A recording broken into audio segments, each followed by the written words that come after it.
to, I guess, cater to your demographic. Certainly. What's your demographic? So my boss defines it as the go-getters, people that have put their health on the back burner for like the last 20 years.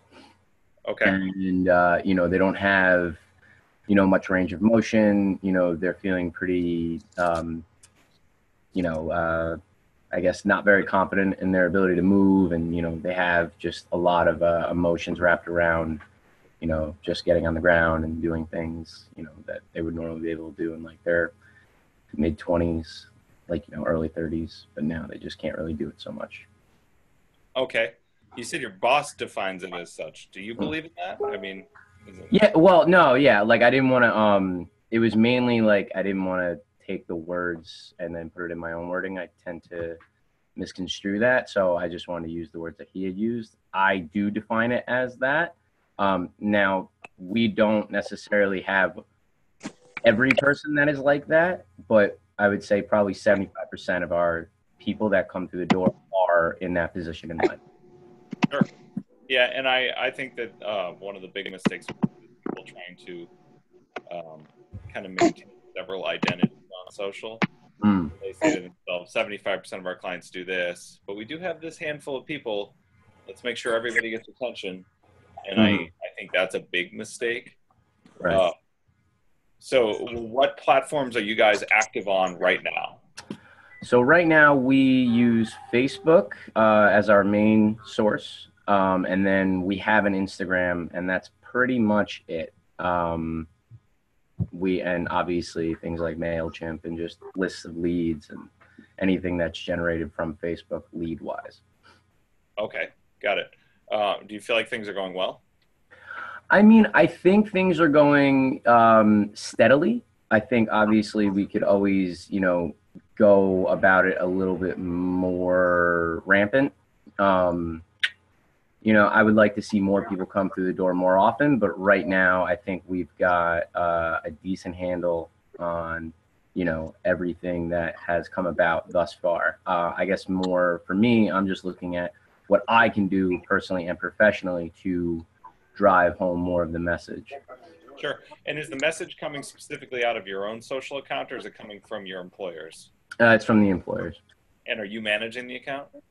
Me and then two other people are, but we meet weekly to talk about what we're going to put up, and we actually just reorganized three things that we're focusing on within blog posts and just posting in general. Okay. And do you maintain an editorial calendar, or do you guys just say, or I should say, a publishing calendar, or do you just say these are the things we want to hit at some point this week? So, I mean, if you mean publishing calendar in the sense of these are the three things that we're going to put up each week, yeah, we maintain like a nutrition thing on Monday, some sort of client success story or testimony on Wednesday, and then on Friday we do some sort of like tip or exercise technique on Friday. Okay. So I'd say with that consistency, you guys are already ahead of the curve as far as just consistency being important. Mm.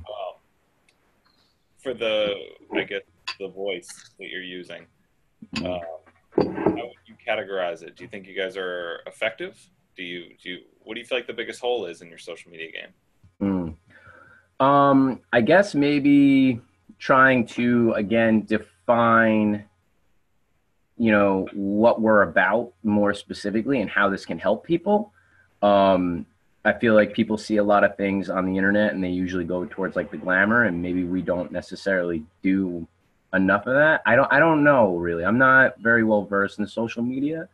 Um, I feel like we've got a really solid system. I just don't know necessarily how to make people realize that this can help them and how to like put that in 10 seconds or less. And would you say that your social content, if you had to categorize the objective for it, is it to inform existing clients? Is it to drive leads? Is it to demonstrate expertise? Is it to celebrate client success stories? What's your primary objective? I mean, I would say that we probably try and do all three of those things, but I think we could probably focus more on one specifically and see if we can ramp that up and get it more under control in regards to who we are talking to. But I know that for me, like this month, right, I'm focusing specifically on client success story or client testimonial. And then Pat, who's also in this blog right now, or I'm sorry, who's in this call right now, is focusing on, some sort of fitness technique or tip. And then Joanna, the other girl that works with us, she is focusing on nutrition this month. And then we talk about those as we go through. Okay. And do you guys shift those from one month to the next, or are you always the testimonial guy? Yeah, well, no, we shift those from month to month. We actually just rolled this whole new one out like a week and a half ago. So, I mean, we really haven't been able to generate much so far, obviously, because it's only been a week and a half. But I guess I'm looking for feedback and maybe more of like an objectified opinion on where, or where one might go with this. So, yeah, without having seen the material, being able to do like an audit of sorts of the content, I don't have structured feedback as far as the quality of your actual deliverables go.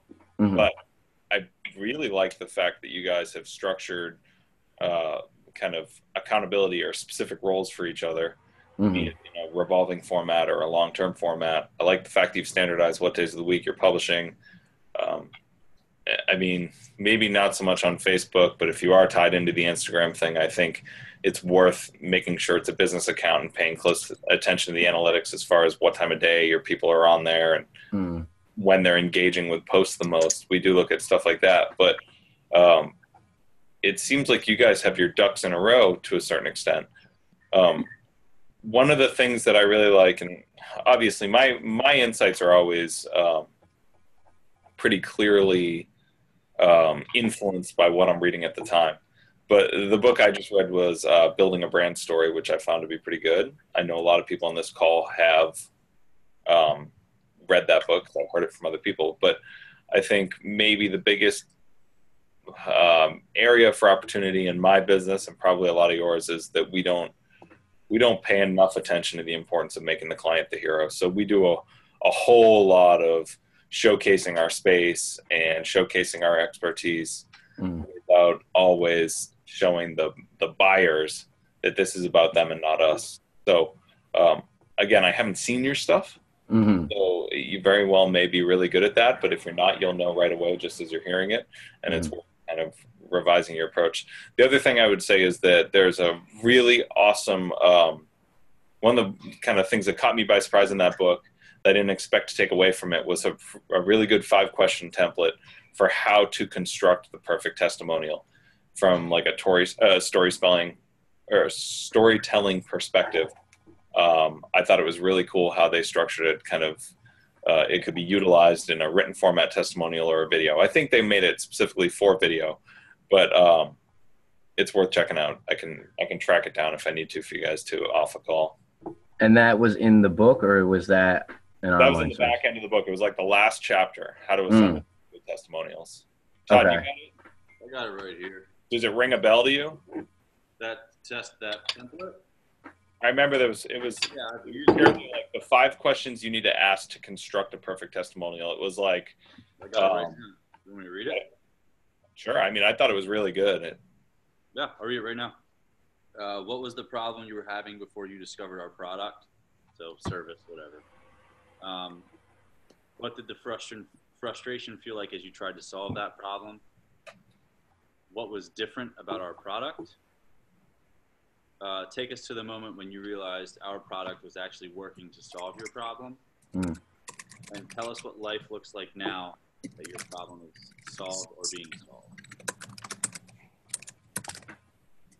I just thought it was great. I think that's it's an easy instructional path for your people to follow to tell the story that you need them to tell. Because if you just put it in their hands and you say, what do you think about the experience? You might get one garbage sentence. You might get 6 paragraphs that people like to do. And then it's a matter of almost being disrespectful, saying to them, can I pare this down? Can I tidy this up? I mean, you don't want to tell people you'll write their testimonials for them, but you'd really like to write their testimonials for them. And I think that's a nice kind of shortcut in my experience. That's Right. is you that find that they just talk about you rather than talking about their experience. So they tout you and say how much they like you, and that's really nice. But that's not people. That people want to see themselves in the testimonial. So it helps people to talk about their experience and what they've actually done, rather than just saying like, "I like Jim." You know what I mean? Yeah, for sure. Do you? Sorry, real quick. Is that in the book Building a Brand Story? Story brand, yeah. Story brand, sorry.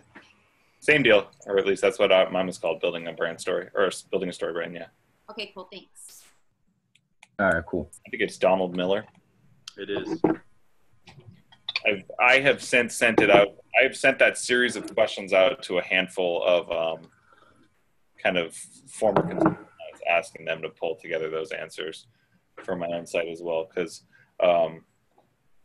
but you know what that book did for me is it really exposed the shortcomings in my approach as far as my web presence goes. I'm happy with the content I put out. I'm not happy with the story that I tell. I mean, you go to my website and there's a page tied up for testimonials from people who've clearly never consulted with me. I mean, I'm friends with Eric. I'm friends with Mark Fisher. I'm friends with Ben Bruno. I'm friends with people.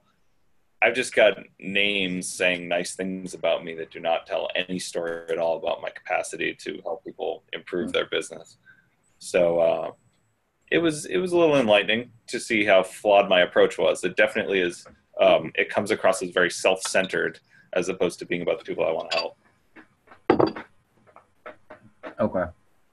So I'll probably buy that book. It's going to go up on my Amazon queue now. But my other thing is specifically to content. Is there like an organization that you have like in and out of each week, or is it kind of like this week I'm going to do some sort of success story for a client. This week I'm going to do a testimonial. This week I'm going to do this exercise tip versus that one. Like, is there anything that, you would try and say, organize that back end to, or is that kind of arbitrary? My business is scaled a little bit bigger and my team's bigger. So the way that we structure our content calendar, more around delivering material from team members on standardized days. So for example, we try to repost Duffy on Mondays. We try and make sure that Nancy gets reposts every Fridays. We have Technique Tuesday delivered by John O'Neill and Frank Duffy every Tuesday without fail on Facebook, and then shared on Twitter at the same time. And I mean, we're deliberate about the calendar for when these things happen. But I definitely don't designate certain weeks as testimonial and certain weeks as informational. Got it. We don't do a nice enough job of building celebration of the clients, like making the clients the hero, in the content calendar.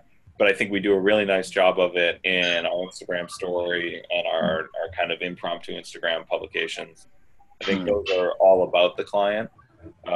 So I guess I'd say when I sit down and I make a firm calendar, you can't just anticipate success stories. I mean, you know who your kind of high level performers are as far as clients go over a certain month span. But you can't sit down and say on a Sunday in a team meeting or a Monday, next Monday, we're going to showcase an athlete pulling a heavy trap bar deadlift. Whereas you can be in the gym in a moment and see it and be like, this is it. That's perfect. Got to get that up on our story. Got to get that up on our Instagram page. So I reserve the kind of calendar events planning piece almost exclusively for how are we going to position ourselves as experts.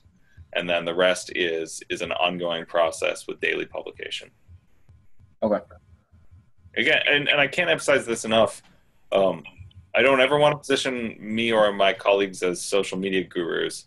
I can just tell you what worked for us and how we attack the process, because we are really learning by doing. And we live on Facebook, Twitter, and Instagram. And honestly, I'd say it's more like if I had to prioritize it right now, it's Instagram, Twitter, Facebook. Mm-hmm. Yeah, I'm pretty social media illiterate.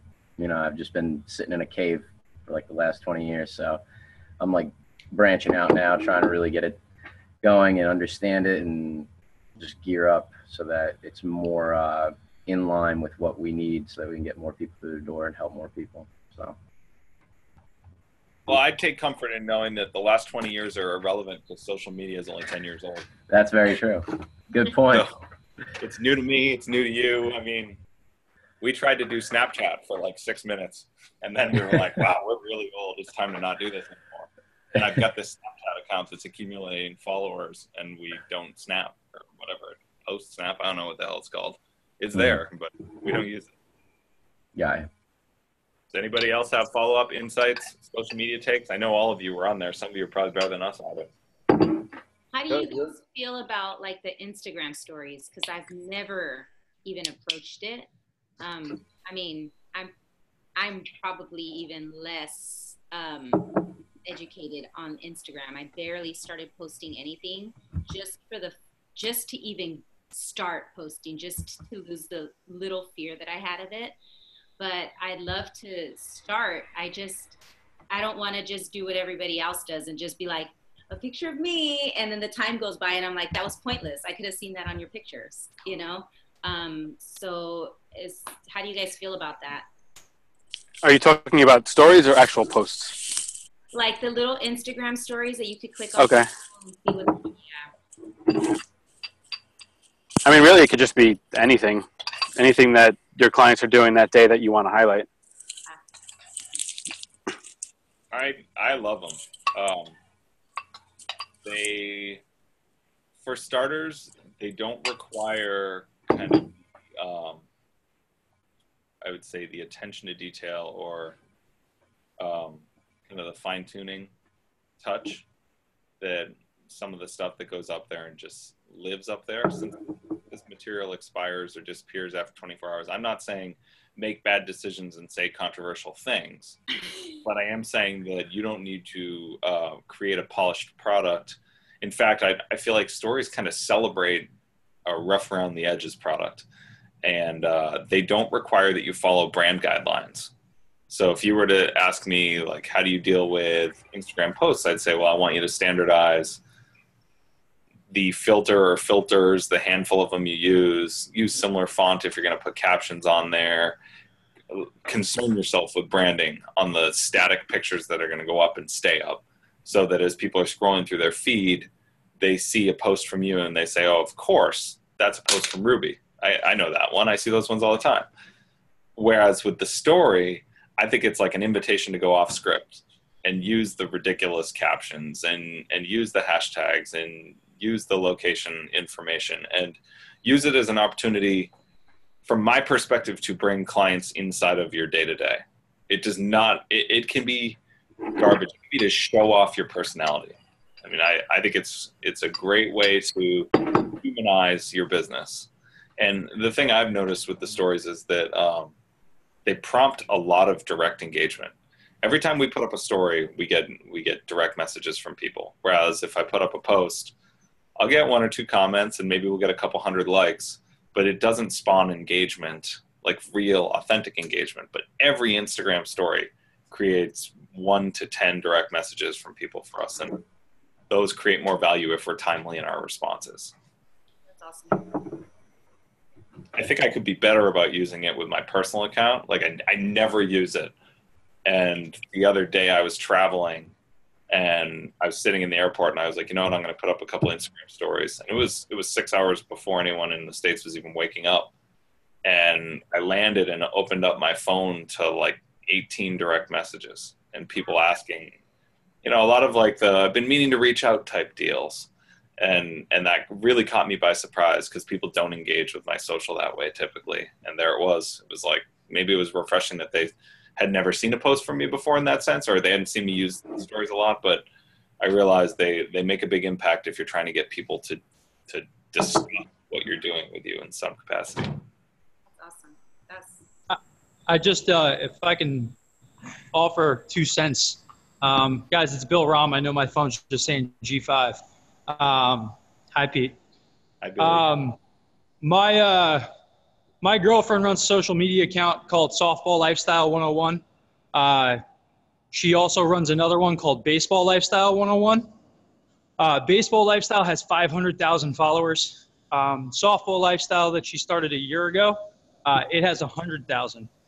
So what Pete was saying with the building a story brand, I feel like the Instagram stories are the best location for you to actually build the story of what you do.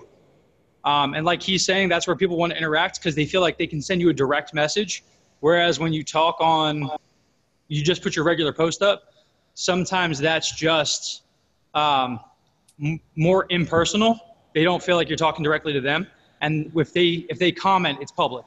If they direct message you to something that you send in a story, they can engage. But the stories get crazy views and crazy impressions from what I've gotten to see from analytics perspective. The posts will do okay, but you'll get so much more engagement with your people through stories than anything else. Like every time, not even close.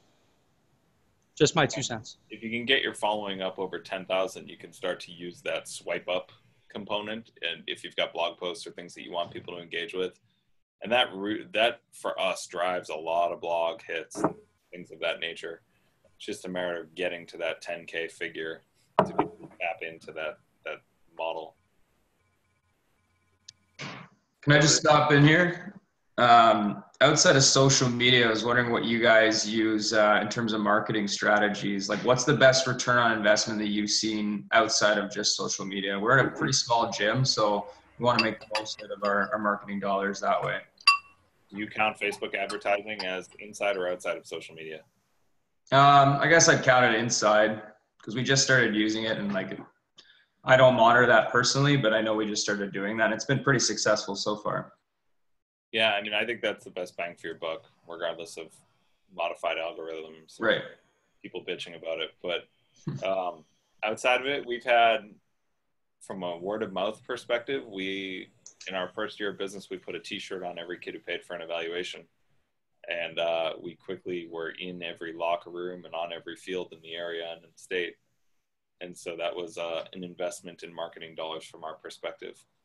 And I have found the Chamber of Commerce membership to be pretty valuable if you decide to be active and engage with other business owners in the community. And they do kind of a mutually beneficial, like everybody, it's a you scratch my back, I'll scratch yours type scenario. And we're passing on leads and speaking. We do that too, which was good. So yeah, that's about the extent of our non-traditional or our traditional marketing. I mean, we're not doing local print advertising or getting really old school going television or radio or anything like that. We're just delivering a product that we hope people will talk about and pretty much just trying to facilitate it in a social platform.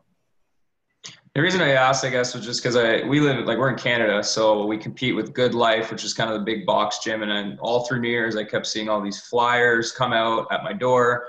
And I'm like, these look really good. Like, I don't know if I should be competing with this a little bit because we have to compete with the big box gyms. And I know we can provide hopefully a better quality service, but people just don't know about us. It's just, we don't have the same word of mouth power, and the same presence in the area. So I guess just trying to reach as many people as possible. I'm not sure how to go about doing that, but yeah, it's definitely help on Facebook. Caught up in accumulating leads so much as the quality of your leads.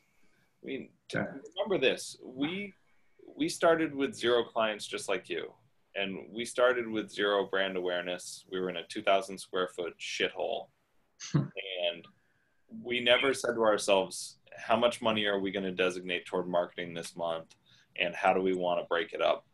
All we said to ourselves was, let's coach them up in the gym and create a cool environment. Let's get out on the field as often as possible and be visible, showing the kind of taking into consideration the they don't care how much you know until they know how much you care piece. So we just said, what's our demo? How can we meet them on their turf and just be visible? Mm-hmm. And that was my marketing efforts for year 1. And it was just a whole lot of shaking hands and kissing babies. I mean, just be a presence and be like someone that like you showcase your character a little bit so that people think of you as someone who's not just sitting in the gym trying to conjure up lead generation strategies. Instead, you're getting out there and showing them that this matters to you, that these clients are more than just a person on a roster for you or a billable, an EFT number.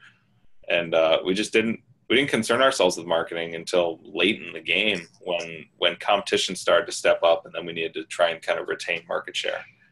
Okay. Cool. Thank you. Hope it's somewhat helpful, Nathan. You guys all must have thoughts on marketing. Every one of your gyms markets in some capacity. Yeah, I was going to jump in for just like to go back even to start with what Tim was saying about doing posts and constructing them and everything like that. And going back to how, you know, the story brand stuff has helped me, because it's crazy because I've studied the hero's journey since I was in college when I started reading Joseph Campbell and Carl Jung.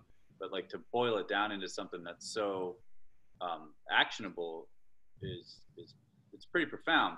And the one thing that I did, you can't see it because you can see me and not behind my desk, is right above my desk, I made myself a little 3x5 note card. And at the top, it says, what's the, with an ellipsis, the 3 dots, the character, the problem, the plan, the success. And every time I construct a blog post or try to do something on social media, for the most part, I look at that. So that way I can follow that structure so people can see themselves rather than me just, a lot of times people like the editorial stuff and people like to hear me rant because it's just kind of my personality. But when it comes to doing stuff for the gym and doing things like actually get people to see what goes on in Strength Faction, I use that. So, and it's been really helpful. I like that. What did you say it was? Character, plan. Character, problem, plan, success. Okay, I'm gonna write that down.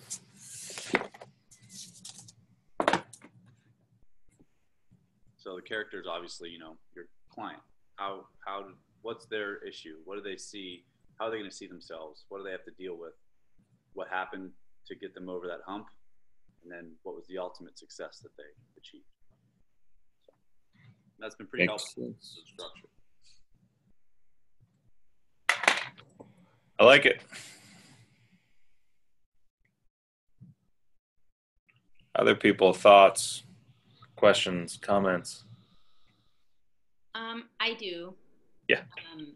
So I'm like barely building a foundation. So right now I'm wondering what's the best source to get like liability forms for myself, for my clients, some kind of like starter pack, any kind of information, like I guess just any starting information for people, like about me, how I can help you, you know, what I expect from a client, or, I mean, that sounds harsh, but you know what I mean? Like just basics to give them, you know, information about who I am. And yes, I'll have the website and all of that, but I like to be able to present them with someone like, here, take this. And I feel like that's good stuff to have. And, you know, I feel like people still like reading things on paper, you know, it doesn't have to be massive and they'll probably throw it away, but at least initially they'll have something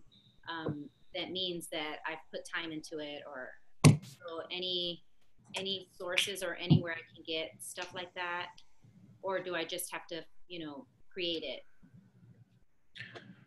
Well, for us, we created the informational piece as far as descriptions of the service model and pricing and all those sort of deals.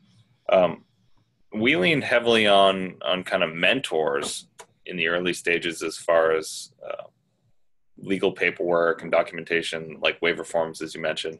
I mean, we actually utilized Alan Cosgrove's waiver and health history form from out at Results for the first couple of years before we had our attorney draft up stuff specifically for us, just because we were bootstrapping and we knew that he had dotted his I's and crossed his T's on that front, and he told us we could. And so I'd say if you have a mentor or somebody who inspired you to jump into this, fellow gym owner or something like that, I wouldn't be terribly opposed to asking them for guidance. Okay. But I don't think there's any one resource to hit all of those things you just mentioned, because you mentioned a lot of different categories. Yeah. If you just said, I want to legally protect myself, what's my resource? I'd say that's worth sitting down with an attorney and talking through that stuff and making sure it speaks specifically to your training model and business model. But then when you start getting into stuff like promotional materials, that's that's a totally different place that you start. Where did you guys all start? Swipe and ship from other people and then changing the words so it fit our. That's what I was gonna do. I just didn't know if there was like a different way to do it. I'm like, that's what I'll do, and I'm always wondering if there's not magical ways, but better ways to do it. But that's clearly the approach I was gonna take. So that's awesome. Yeah, we took the swipe stuff approach too. Okay, good. Cool. We did kind of a combo deal. We swiped stuff, and then I have a couple of lawyers that were clients when we first opened, and I had them take a look, and they kind of changed a couple of things just to suit what we needed. Yeah, trade barter whenever you can for everything. Yep. Yeah. We had a publicist we were training early on, and she helped us write a lot of copy for our sites and our flyers and stuff like that in exchange for basically personal training during quiet hours. So there's probably like a paperwork for dummies type book out there that I think would be kind of garbage because it doesn't really understand the uniqueness of your model. But I'm sure there's some sort of generic platforms that give you material if you really want to hunt for them. I'd individualize all of it though, based on your needs. If business isn't so big that you can't find time to do it, then yeah, outsource it with good reason. But we made every little bit up as we went. Cool.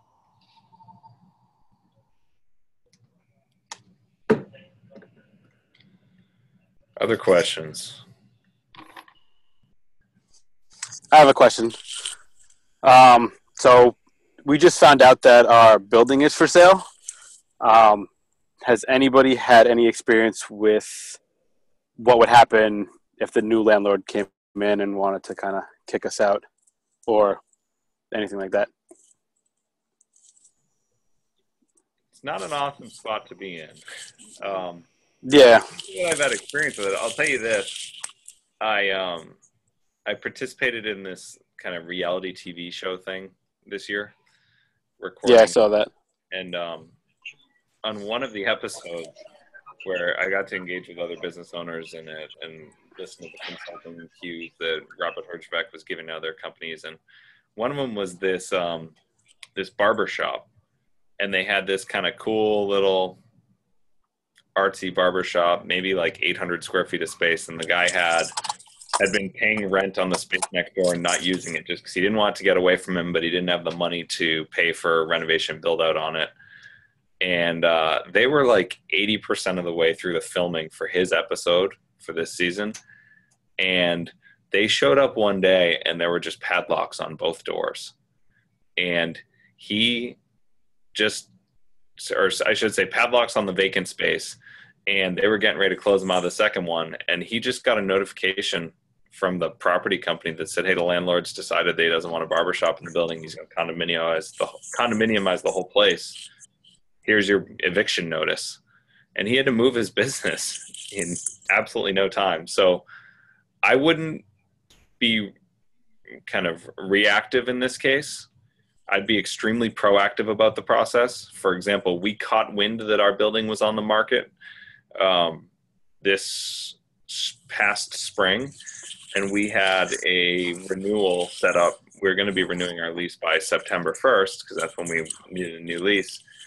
And about a year ago, we heard it was going on the market. So we approached our landlord and we said, what's the truth here? I mean, how much should we be concerned with this? And he said, well, I'm not going to sell the building to someone that I don't think is a high character person. In my mind, I'm like, all right, bullshit. You want the most money you can get. He said, and I said, well, I'd like to negotiate with you and not a new landlord. So if you're really going to sell it, then I want you to basically negotiate our next lease now and agree to it. And so we negotiated a lease about 4 or 5 months before we traditionally would have to get terms that we liked. And if he gave us a good deal, which we feel like he did, it negatively impacted his ability to sell the property for the highest possible value because they're inheriting leases that they can't necessarily modify in some circumstances. And so we got ahead of that. So if you feel like you have a really sweet deal with your landlord and your landlord likes you, I wouldn't even be opposed to saying to him, hey, this puts me in a tight spot when you leave. Would you tear up my current lease and let me renegotiate a longer term one with you right now on your terms and sell the property with that in place? That's what we did, so that when these new guys come on and they close on the building has been sold, but we don't have a firm closing date. We've basically protected ourselves so that we're not negotiating with someone who says, you know, they don't have an existing relationship with us. They don't have an appreciation for us being good tenants. None of that stuff. All right. Anybody have experience on this? I'm interested.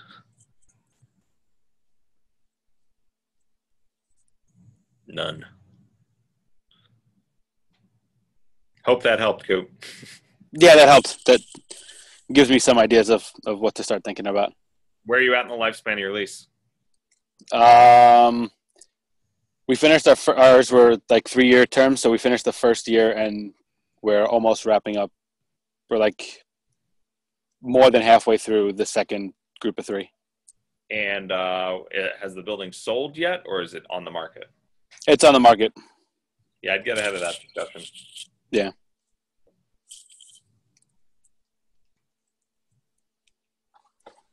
Other questions?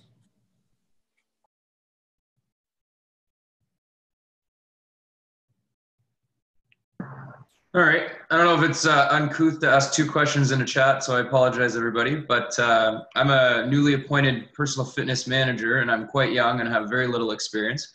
So this is kind of a vague and broad question here, but in terms of the way you approach planning, let's say 6 months, and what you determine to be your success rate or what you're looking for out of your team and how you're going to measure success. Do you have any tips on how you go about planning, like how you're going to break down those goals, how you're going to get your team motivated to do it, kind of what strategies you have to go about best ensuring that you achieve all the goals that you have for your team? And I work with a small team of only 3 other trainers, and we have a fairly small client base. So, I mean, the goals aren't that lofty, but I manage all of our group fitness classes. We have a couple specific programs just for our members, like a transformation program, and then personal training is another really big one that I have to try and ramp up a bit. So in that light, any strategy tips would be really appreciated. Well, I'll defer to everybody else on this front from the perspective of managing a team in that environment. So I'm sure there are a lot of people on this chat who are much better fit to answer it. But my one piece of advice for you is to stop referring to yourself as young and inexperienced immediately.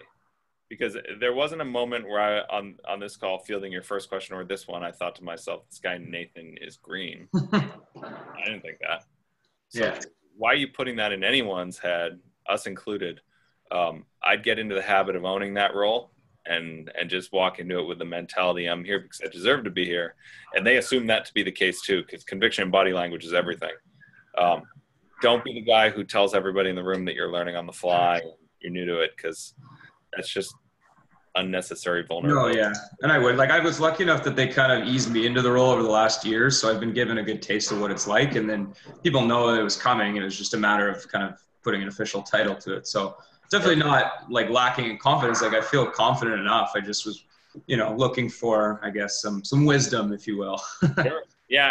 I'm interested to hear the wisdom from people here, because I'm sure there are a lot of people who manage teams in this one.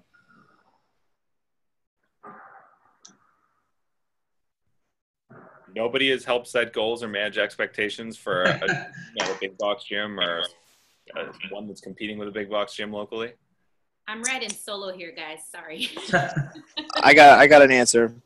I just sound like a chain smoker right now, so pardon my voice. So I manage a team of 3.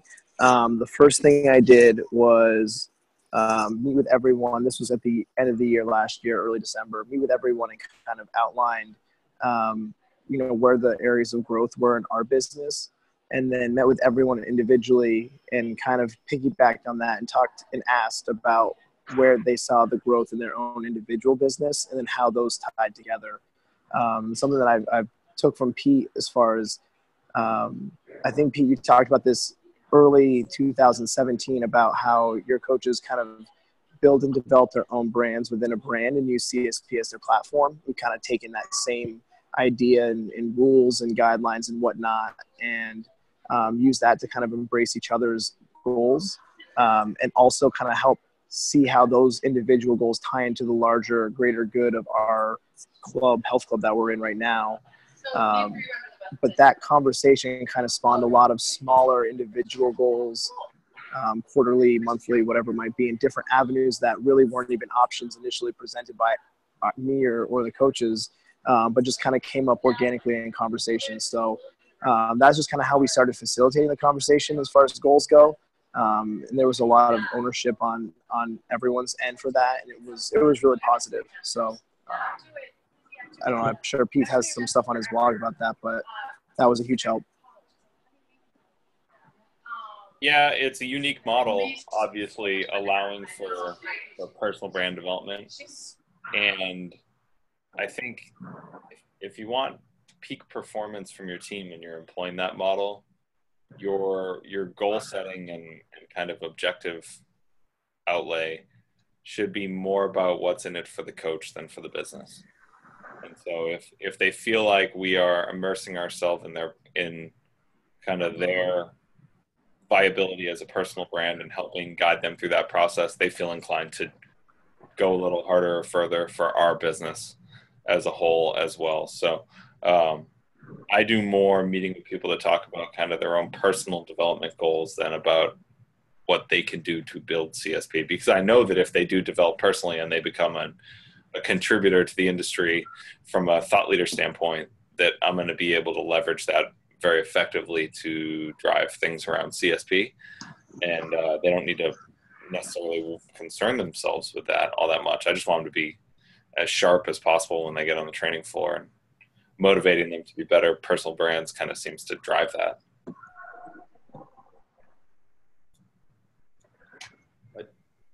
I mean, I take a similar approach with PSP Nova. We don't have them, like, we run a semi-private model too, and they're not responsible, traditionally not responsible for anything that drives revenue. Like, Chris and I put that on us to do that. But some things have changed, and they're starting their own programs within the gym because we'd like them to,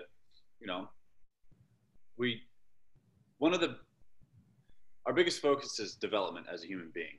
And like Pete said, like, if you create an environment where people feel like they can develop, and that's the focus. So, like, we spend a lot of time on that in our in-services, and those, when I do my individual meetings, which I do once a month, that's a focus. Is like, we talk about where you are, and we have, like, the lesson that we're going to do next week on the table of stable growth allows people to evaluate themselves in different realms, so they understand how they're developing. So when you're looking at least from my perspective, when you're looking at goals and you're looking from goals as an individual standpoint and as a team, there has to be a certain foundation where people feel stable enough to reach to go after a goal. So if it's like they don't understand, if development isn't part of the environment and it doesn't happen at every realm in your business. So, for example, if there's not the focus on that with the clients, and that's a continual conversation.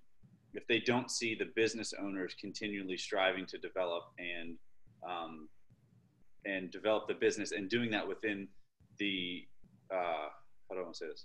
Within the values of the business, and actually embodying them, and then doing all of that, and then if that doesn't filter down through every level of what you're doing, people are going to call bullshit. And then it doesn't matter what fucking goals you set, because people are going to say, well, this isn't really how we behave. And setting that precedent and making it about development makes it much easier to sit there and say, goals, this is the goal. And then from there, from my perspective, breaking it into categories where people can conceptualize things. Because if it's just like for us, for our 90-day planning for the gym and for Strength Faction, we broke it into three things. Like, we broke it into operations, we broke it into finance, and we broke it into marketing and media. And we said there are 3 or 4 things we're going to get better at each of these during the next 4 months, 3-4 months, whatever, that play into a longer vision from there.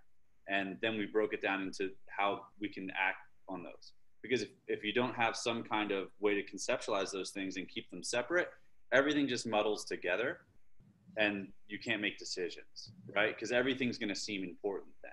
So when you have a way to delineate things and make decisions based on that, not everything seems quite so important. Then you can make distinctions about priorities. And then from there, you can use something like the level system that we presented this week in the lesson. And that's how we use that to help our coaches to develop their new programs at the gym, and also just to set personal goals and everything.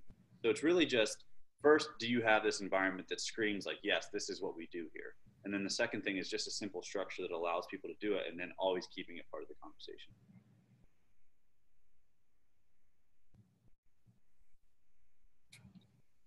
Good answer.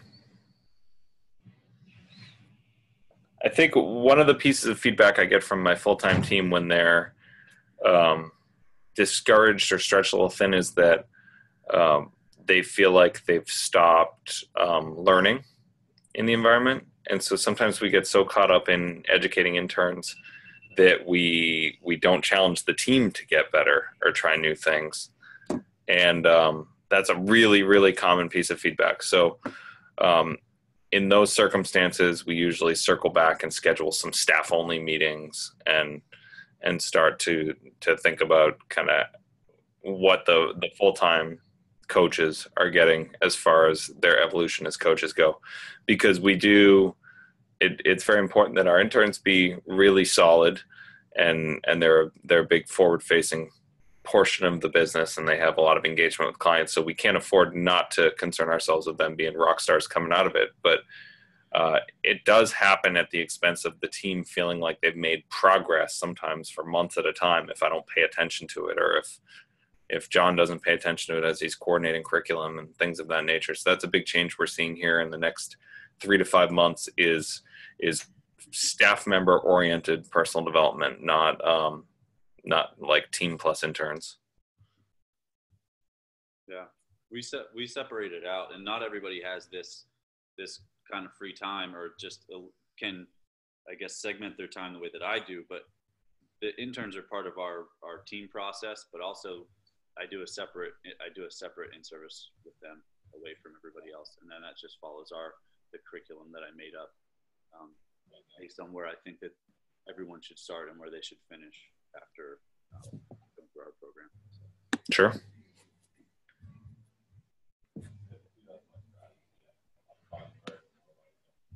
Anything else people want to hit before they hit the midday point?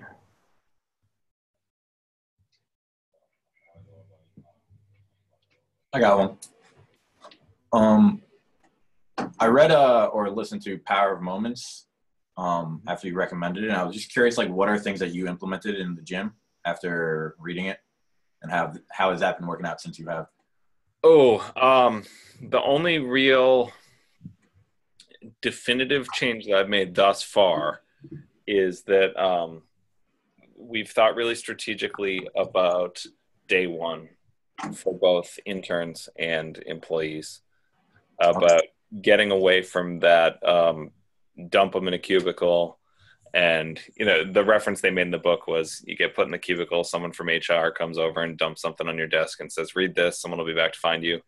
That resonated with me more so in my professional experience outside of the gym, because that's exactly what happened in my job between college and grad school and starting this business. And I think that I was brought to realize the importance of creating a memorable experience. So on day one, people walk away feeling like this was the right decision. And we weren't doing that. We were really going through the mechanics of onboarding people. And so we shifted that a little bit about 3 weeks ago, and we started our newest intern class. And when I brought on my new office manager, even right down to like the week before the office manager start, we had her in, and we just ordered pizzas for everybody to sit around and let her just see the crew in their environment, just being themselves. So not coaching, not talking business, just being idiots sitting around the couch. And I think that it's too early for me to say the impacts it's had, but I think that either we made a really good hire fit wise, independent of that with our new office manager, or we couldn't have missed because she's a nice big personality and really friendly, or she's thriving early because of the opportunities we gave her to see who the people were and not just the employees in a couple of different scenarios. But I mean, it's pretty cool. I'm now at the point where I'm too old for my employees to like want to hang out with me, or they just don't ask because they know family stuff's going on. But I heard them, like all of them, coordinating, watching the Patriots game together this weekend. Them, significant others, where they're going to go out and basically party and watch football as a group. And I don't know, it's really cool to hear that.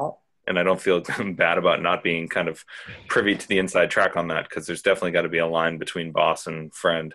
But I think that we fast-tracked her and some interns right into that mentality by changing the way that we start them up and shifting away from a mechanical orientation or onboarding, which I've done for years and years and years. Are there examples that you have, Michael? Me personally, no. Things that you applied or things you took away from it? So with the online coaching, I definitely started doing more of a heartier welcome in the group. Yeah. With our Facebook group and stuff like that, and try and just get everybody to, introduce themselves, and even messaging some of the people I've been coaching for over a year now online to be like, hey, make sure you comment on that post, like make them feel welcomed. And then they start doing it themselves after a couple of times. So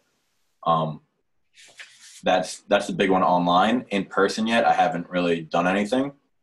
And was there anything that you were doing already that you kind of you read and you're like, all right, so that kind of aligns with the theme of the book? I'd have to really skim through it to come to that conclusion. I'll tell you that you're exposing one of my biggest weaknesses, which is to consume a lot of material but not always act on all of it. Okay. I read really strategically from the perspective that I'm purely trying to harvest social media content. For some reason, people, I think they place far more value than they should on an appropriately highlighted quote. Or, I get a lot of traction by highlighting a quote, throwing it into an Instagram post and putting my 2 cents on it, which is effectively my newsletter too. And so as much as there are times where I think like there's really not that much learning opportunity from this, people like it and they engage with it and it drives leads. So I play the game. And in doing so, I take a little bit of a superficial approach to my reading, where I look for quotable things and then I drag a little bit of extra material out of it. And that's not an answer that makes you think any more of me professionally, but I'm telling you that it's one of it's definitely one of my weaknesses is taking action following consumption. Okay, I think that's fair though. I can't be the only one though. I hope somebody is guilty of that. No, everybody does that, man. But thank you. Read that book. What was that? Anybody else read that book? This one, Power Moments. I'm trying to skim to see what I highlighted. I saw a great Mark Twain quote in here that I'll use today on Instagram in the total half-ass way I just described to you.